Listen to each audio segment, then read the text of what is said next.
tulikuwa Maka pale kwenye hoteli moja ikiitwa Warda Mawadda, ambayo kwa sasa hilo eneo liko ndani ya ni sehemu ya msikiti katika ile tausia. Asio kwangu ni sehemu ya historia kongwe ya mwanachuoni huyu, na kuna mengi mengine nilikuwa nimetaka kutoka kwake. Nakumbuka miongoni mwa hayo nikaambiwa miongoni mwa vitabu ambavyo mimi navipenda sana ni Minhaj at-Talibin. Nikamwambia nilisomeshwa yote kwa marhumu Sheikh Mzee bin Mas'udi. Nakiri kwamba wakati ule ufahamu wangu ulikuwa simpana sana, inawezekana nilipokea sivyo.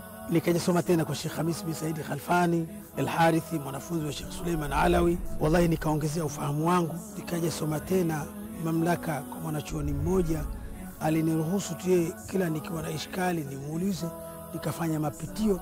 Hasa nilipokutana na yeye alinisaidia baadhi ya maeneo ambayo niliona haya nahitaji msaada.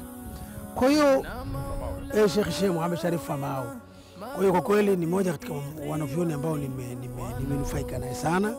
Namwomba Mwenyezi Mungu amrehemu rahmatan wasi'a. Amani wakifundisha elimu hadithi na Qur'ani lengo